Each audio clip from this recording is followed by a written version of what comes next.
بسم اللہ الرحمن الرحیم۔ ہم بعض اوقات اتنے بے بس ہو جاتے ہیں، اتنے مجبور ہو جاتے ہیں کہ ایسا لگتا ہے کہ اب ہمارا سب کچھ ختم ہو گیا ہے۔ ہاں، میں تنہا ہو گیا ہوں، میرا کوئی بھی ساتھ نہیں دیتا۔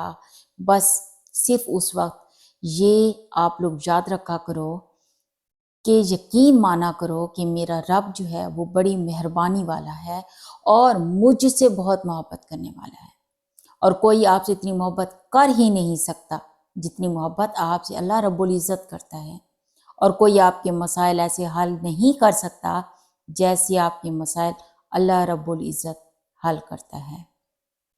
کوئی آپ کے دکھ کو سمجھ نہیں سکتا جیسے اللہ رب العزت سمجھتا ہے۔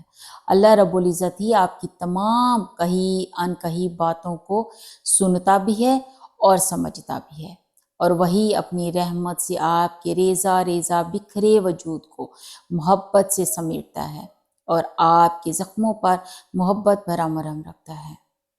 جب ہر درد کا مداوع اللہ رب العزت ہی کر سکتا ہے تو پھر اس کے در کی ہی خاک چھانی جائے نا، اس کے آگے ہی خالی جھولیاں پھیلائی جائیں نا، اللہ سے ہی سکون و قرار مانگا جائے، اللہ کو ہی نگہبان سمجھا جائے۔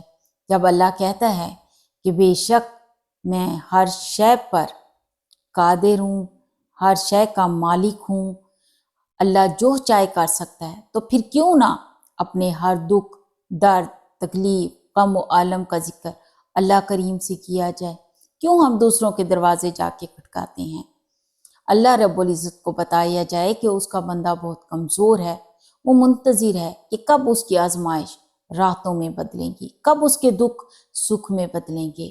بے شک اللہ تو ہی تو قادر ہے سب بدلنے پر میرے مالک، اور کب اس کے تڑپتے ہوئے دل کو قرار نصیب ہوگا کہ اس کا بندہ اس کی مدد کی آس لگائے بیٹھا ہے، کہ آخر اللہ کی مدد کب آئے گی؟ یہ سوال پھر ہمارے پاس آتا ہے۔ اللہ تعالیٰ نے جواب دیا کہ اِنَّ نَصْرَ اللَّهِ قریب، کہ خبردار رہو کہ اللہ کی مدد و نصرت نزدیک ہے، ان قریب پہنچنے والی ہی ہے۔